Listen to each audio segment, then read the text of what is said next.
ये एक ऐसा ब्रोकर है जिसको ब्रोकिंग बिजनेस से कोई लेना देना ही नहीं है। हम बात कर रहे हैं रिखाव सिक्योरिटीज के बारे में और इस वीडियो में हम इस आईपीओ की डिटेल्ड एनालिसिस करने वाले। इतना डिटेल्ड एनालिसिस कि अगर आपने ये वीडियो देख लिया तो आई एम डैम श्योर आपको एटलीस्ट इस आईपीओ से रिलेटेड कोई दूसरी वीडियो देखने की जरूरत नहीं पड़ेगी। तो इस वीडियो में हम सबसे पहले आईपीओ की डिटेल्स को देख लेंगे, फिर ये जान लेंगे कि कंपनी एक्चुअली किस चीज की बिजनेस में, फिर अपने देख लेंगे कंपनी के फाइनेंशियल्स को, यानी कि कंपनी प्रॉफिट मेकिंग है या फिर लॉस मेकिंग, फिर अपने जानेंगे कि कंपनी किस वैल्यूएशन पर ये आईपीओ लेकर आ रही है, और हाँ मैं ये भी बताऊंगा कि करंटली इस आईपीओ का क्या ग्रे मार्केट प्रीमियम चल रहा है। फाइनली मैं ये बताने वाला हूँ कि मैं इस आईपीओ में क्या करने वाला हूँ, अप्लाई या फिर अवॉइड। तो इस वीडियो को एंड तक ध्यान से सुनना। सबसे पहले बात कर लेते हैं आईपीओ की टाइमलाइन के बारे में। तो ये आईपीओ 15 जनवरी को ऑलरेडी खुल चुका है, यानी कि वेंसडे को, और क्लोज 17 जनवरी को होगा। इस आईपीओ का अलॉटमेंट 20 जनवरी यानी कि कमिंग मंडे को अनाउंस हो जाएगा, और जिन्हें भी अलॉटमेंट नहीं मिला उन्हें उनका रिफंड 21 जनवरी ऑनवर्ड्स मिलना शुरू हो जाएगा। फाइनली आईपीओ जनवरी 22 यानी कि वेंसडे को अपने इंडियन स्टॉक मार्केट में लिस्ट हो जाएगी। यहाँ एक शेयर का face value 5 rupees per share का है, और प्राइस बैंड जैसा कि आप देख पा रहे हो 82 रुपीज से लेकर 86 रुपीज पर शेयर का है, यानी कि आपका कट ऑफ प्राइस जिस पे आपको ये आईपीओ अप्लाई करना पड़ेगा वो 86 रुपीज पर शेयर का हो जाता है। इसके अलावा एक लॉट में 1600 शेयर्स है, और इस आईपीओ का टोटल इशू साइज लगभग 89 करोड़ का है, जिसमें से 72 करोड़ फ्रेश इशू है और बाकी का ऑफर फॉर सेल, यानी कि 72 करोड़ कंपनी के पास जाएगा और बाकी का पैसा कंपनी के सेलिंग शेयर होल्डर्स के पास। अब क्योंकि एक एसएमई आईपीओ है तो इसकी लिस्टिंग बीएसई या फिर एनएसई पे नहीं बल्कि बीएसई के एसएमई प्लेटफॉर्म पे होगी, यानी कि यहाँ लिक्विडिटी का रिस्क कंपैरेटिवली थोड़ा ज्यादा रहता है। रिजर्वेशन की अगर बात करें तो यहाँ रिटेल कैटेगरी वालों के लिए ऑलमोस्ट 35% का कोटा रिजर्व्ड है। इसके अलावा एचएनआई कैटेगरी वालों के लिए 15% का कोटा रिजर्व्ड है, और बाकी का 50% एंकर इन्वेस्टर्स, मार्केट मेकर्स और क्यूआईबी के लिए एज यूजुअल रिजर्व्ड है। अब अगर लॉट साइज देखें तो अगर आप रिटेल कैटेगरी में अप्लाई करोगे तो आपको मिनिमम एक लॉट के लिए अप्लाई करना पड़ेगा, जिसमें जैसा कि मैंने बताया 1600 शेयर्स होंगे। यहाँ आपका मिनिमम इन्वेस्टमेंट अमाउंट 1,37,600 रुपीज का होने वाला है, और अगर आप एचएनआई कैटेगरी में अप्लाई करोगे तो आपको मिनिमम 2 लॉट के लिए अप्लाई करना पड़ेगा, जिसका minimum investment amount obviously double हो जाएगा, यानी कि 2,75,200 रुपीज। प्रमोटर होल्डिंग की अगर बात करें तो प्रमोटर्स के पास आईपीओ आने से पहले लगभग 91% का स्टेक था, जो कि आईपीओ आ जाने के बाद ऑलमोस्ट 66% का रह जाएगा, जो कि काफी अच्छा है। और एक अच्छी बात इसमें यह है कि इस आईपीओ में प्रमोटर्स अपना एक भी शेयर नहीं बेच रहे, जो भी शेयर्स बेच रहे वो है कंपनी के existing share holders. Anchor investors की अगर बात करें तो कंपनी ने अभी तक ऑलमोस्ट 25 करोड़ रुपए अपने एंकर इन्वेस्टर्स से रेस कर लिए। अब अगर इनकी एंकर इन्वेस्टर्स की लिस्ट को देखें तो आप यहाँ देखोगे कि कोई भी रेप्यूटेड या पॉपुलर डोमेस्टिक या फिर फॉरेन इंस्टीट्यूशंस के नाम शामिल नहीं है, यानी कि इनका जो एंकर लिस्ट है ना वो एकदम ठीक ठाक सा है, बिलो एवरेज है। अब चलो ये जान लेते कि कंपनी किस चीज के बिजनेस में। तो कंपनी एक फाइनेंशियल सर्विसेज कंपनी है जो कि ब्रोकरेज, इन्वेस्टिंग और बैंकिंग सर्विसेज को ऑफर करती है, यानी कि कंपनी एक सेबी रजिस्टर्ड स्टॉक ब्रोकर है, और इसके अलावा कंपनी बीएसई, एनएसई और एमसीएक्स के साथ मेंबर भी है। तो कंपनी के ना मेन 5 बिजनेस वर्टिकल्स है। सबसे पहला स्टॉक ब्रोकिंग का, जिसके अंदर इक्विटी और करेंसी ट्रेडिंग आ जाती है। उसके अलावा डिपॉजिटरी सर्विसेज का, यानी कि कंपनी सीडीएसएल के थ्रू सर्विसेज भी देती है। तीसरा हो जाता है मार्केट मेकिंग का, यानी कि जब भी ऐसी एसएमई कंपनीज का आईपीओ आता है ना तो ये बाजार में लिक्विडिटी को फैसिलिटेट करती है ताकि शेयर्स की खरीद बेच जारी रहे। इसके अलावा चौथा होता है म्यूचुअल फंड डिस्ट्रीब्यूशन का, जिसके अंदर हर तरीके के म्यूचुअल फंड, चाहे वो इक्विटी हो, डेट हो, हाइब्रिड हो या फिर टैक्स सेविंग फंड्स हो, सब कुछ शामिल है। और फाइनली पांचवा है आईपीओ एप्लीकेशंस, यानी कि आप कंपनी के प्लेटफॉर्म के थ्रू आईपीओ में भी अप्लाई कर सकते हो। अब ये तो हो गया इनका ओवरऑल बिजनेस किस चीज का था, लेकिन अब सबसे पहले अपने कंपनी के फाइनेंशियल्स को देख लेते हैं। तो सबसे पहले अपने बात करेंगे एसेट्स की। इनकी एसेट्स ईयर ऑन ईयर बढ़ती ही जा रही है। जो एसेट्स 2022 को 180 करोड़ की थी वो 2023 को 187 करोड़ की हो गई। उसके बाद 2024 को बढ़कर 302 करोड़ की हो गई, और अभी इस फाइनेंशियल ईयर के फर्स्ट हाफ के एंड में इनकी एसेट्स बढ़कर 337 करोड़ के आसपास है, यानी कि इनके एसेट्स में एक अच्छा ग्रोथ देखने को मिल रहा है। चलो अब रेवेन्यू को देखते हैं। इनका रेवेन्यू 2022 में 42 करोड़ का था, जो कि बढ़कर 2023 में 54 करोड़ का हो गया, और 2024 में तो इनकी रेवेन्यू डबल ही हो गई 111 करोड़ की। और अगर मैं इस फाइनेंशियल ईयर के फर्स्ट हाफ की बात करूं तो कंपनी को ऑलरेडी 96 करोड़ का रेवेन्यू हो चुका है, यानी कि अगर कंपनी इस पेस से चलती है तो हो सकता है कि ईयर एंड आते आते कंपनी करीब करीब 180 से 200 करोड़ का रेवेन्यू क्लॉक कर जाए। कंपनी की नेट प्रॉफिट की बात करते हैं। 2022 में इनका नेट प्रॉफिट 17 करोड़ का था, जो कि बढ़कर 2023 में 19 करोड़ का हो गया। फिर जैसे कि रेवेन्यू डबल हुआ, इनका प्रॉफिट्स भी डबल हुआ, और 2024 में इनका नेट प्रॉफिट हो गया 42 करोड़ का।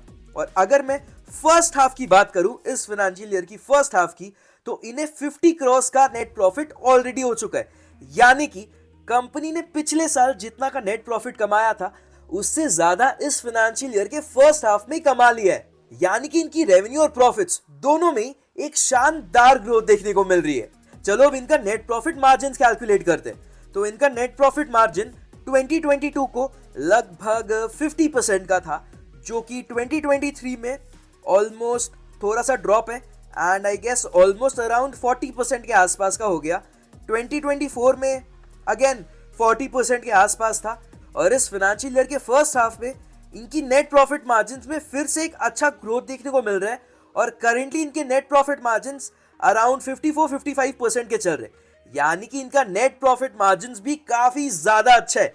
जो नेट प्रॉफिट मार्जिन 2022 में 50% का था, वो थोड़ा सा डिप होकर 40% का गया 2023 एंड 2024 में, लेकिन इस फाइनेंशियल ईयर में यानी कि फाइनेंशियल ईयर 25 में वापस से इनकी नेट प्रॉफिट मार्जिन्स में एक अच्छा खासा इंप्रूवमेंट देखने को मिल रहा है, और करेंटली इनके नेट प्रॉफिट मार्जिन्स जैसा कि मैंने बताया 54 से 55% के आसपास के। अरे वाह, सब कुछ इतना परफेक्ट लग रहा है ना। रुक जाओ, इस बात को ध्यान से सुनना।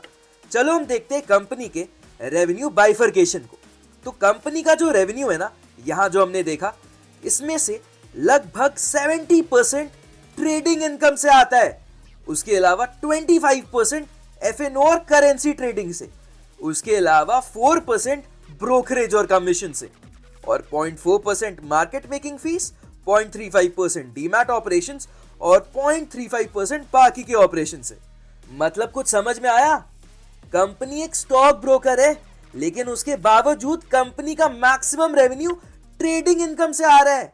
लगभग 80%, 80 क्या 90% रेवेन्यू ट्रेडिंग इनकम से आ रहा है, और लेस देन 10% रेवेन्यू इनके एक्चुअल स्टॉक ब्रोकिंग बिजनेस से आ रहा है।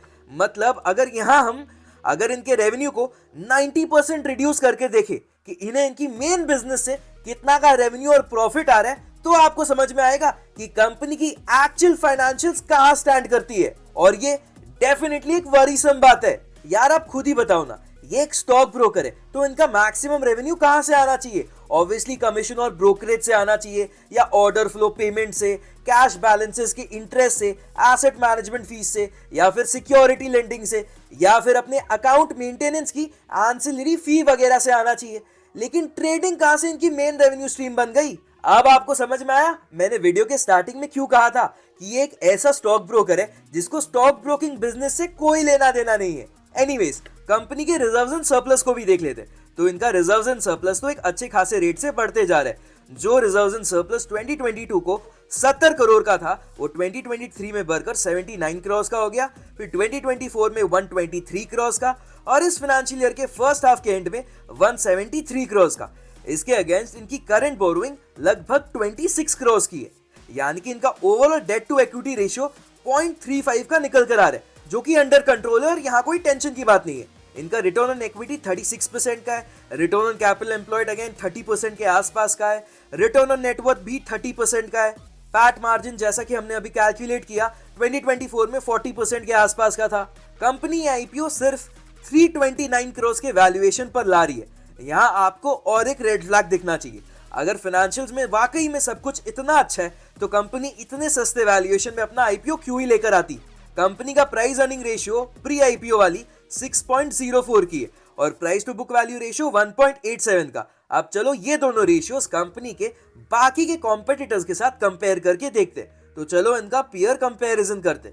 तो जैसा कि आप देख पा रहे हो, 4 लिस्टेड कॉम्पिटिटर्स का नाम शामिल किया। सबसे पहले अलाक्रिटी सिक्योरिटीज लिमिटेड, दूसरा एंजल वन, इसका नाम आपने डेफिनेटली सुना होगा। तीसरे नंबर पे शेयर इंडिया सिक्योरिटीज, ये भी काफी पॉपुलर है। और चौथे नंबर पे Pune E stock broking. Price earning ratio की अगर सबसे पहले बात करें तो आप यहां देखोगे कि सबसे ज्यादा प्राइस अर्निंग रेशियो है अलाक्रिटी सिक्योरिटीज लिमिटेड का, और सबसे कम प्राइस अर्निंग रेशियो अपनी कंपनी रिखाव सिक्योरिटीज का। Price to book value ratio भी देख लेते हैं। यहां सबसे कम price to book value ratio है Pune E stock broking limited का, लेकिन दूसरे नंबर पे सबसे कम price to book value ratio है अगेन अपनी कंपनी रिखाव सिक्योरिटीज का। यानी कि कंपनी वाकई में काफी सस्ती वैल्यूएशन पर ये आईपीओ लेकर आ रही है, और इसके पीछे का रीजन वो आप अब तक समझ ही चुके होंगे। चलो अब ये देख लेते हैं कि कंपनी इस आईपीओ से जो पैसे उठाने जा रही है, उन पैसों से कंपनी करने क्या वाली है। तो कंपनी इन पैसों को अपने वर्किंग कैपिटल रिक्वायरमेंट्स के पीछे यूज करेगी। इसके अलावा कंपनी आईटी सॉफ्टवेयर, कंप्यूटर्स और लैपटॉप्स जैसी कैपिटल एक्सपेंडिचर करने के लिए इन फंड्स को यूज करेगी, और बाकी के बचे कुचे पैसे को कंपनी वही अपने जनरल कॉर्पोरेट पर्पस और इस आईपीओ के इशू एक्सपेंस को मीट करने के लिए यूज करेगी। चलो अब ये देख लेते हैं कि इस आईपीओ का करंट ग्रे मार्केट प्रीमियम क्या चल रहा है। तो करंटली इस आईपीओ का grey market premium as at 15 जनवरी 2025 81% का चल रहा है। यानी कि अगर इस ग्रे मार्केट प्रीमियम के अकॉर्डिंग एक्चुअल लिस्टिंग हो जाती है तो आपको एक लॉट में 1 लाख से भी ज्यादा के लिस्टिंग गेन्स देखने को मिल सकते हैं। लेकिन ऑब्वियसली ये ग्रे मार्केट प्रीमियम चेंज होती रहती है, और ये हमें बस ये बताती है कि इस आईपीओ के लिए मार्केट में डिमांड कैसा चल रहा है और एक्चुअल में लिस्टिंग कहां हो सकती है। लेकिन एक्चुअल में हो सकता है लिस्टिंग इससे काफी ऊपर हो या फिर काफी नीचे, इसलिए कभी भी सिर्फ ग्रे मार्केट प्रीमियम पे सोली भरोसा मत करना, स्पेशली जब बात इन एसएमई आईपीओस की हो। हाँ, तो मैं इस आईपीओ में क्या करने वाला हूं, देखो सेक्टर में ऑब्वियसली कोई प्रॉब्लम नहीं है, बट प्रॉब्लम फिर कहां है। प्रॉब्लम यहां है कि इनकी बिजनेस और इनका फाइनेंशियल्स काफी ज्यादा डिस्कनेक्टेड है। ये कंपनी अपने आप को अपने आरएचपी में एक स्टॉक ब्रोकर बताती है, लेकिन स्टॉक ब्रोकिंग बिजनेस से इन्हें 10% से भी कम का रेवेन्यू आ रहा है। लेकिन ऑब्वियसली ज्यादातर लोग को यह बात पता ही नहीं चलेगा, जिसकी वजह से इस आईपीओ को अच्छा खासा सब्सक्रिप्शन मिलेगा और हो सकता है अच्छी खासी लिस्टिंग गेन्स भी हो जाए। लेकिन लॉन्ग टर्म में क्या होगा वो बताना अभी थोड़ा मुश्किल है। इसीलिए मैं इस आईपीओ में अप्लाई तो करूंगा, लेकिन सिर्फ और सिर्फ लिस्टिंग गेन्स के लिए। वैसे भी कौन सा अलॉटमेंट मिल ही जाएगा। बट एनीवेज, ये वीडियो ऑब्वियसली कोई रेकमेंडेशन नहीं थी। आई एम होपफुल आपको इस वीडियो से काफी कुछ सीखने को मिला होगा, और कहीं ना कहीं ये डिसीजन लेने में भी हेल्प होगी कि इस आईपीओ में अप्लाई करना चाहिए या फिर नहीं। अब देखो यार, इन सब आईपीओ की डिटेल्ड एनालिसिस वीडियोस बनाने के पीछे काफी ज्यादा रिसर्च और टाइम जाता है। इसलिए अगर आपको मेरा ये आईपीओ रिव्यू वीडियो पसंद आया तो प्लीज लाइक करते जाना और मुझे कमेंट करके बताना कि नेक्स्ट आपको कौन से आईपीओ की रिव्यू वीडियो चाहिए। और हाँ, फाइनली जाते जाते चैनल को सब्सक्राइब करना मत भूलना, ताकि आगे आने वाली वीडियोस आपसे मिस ना हो जाए।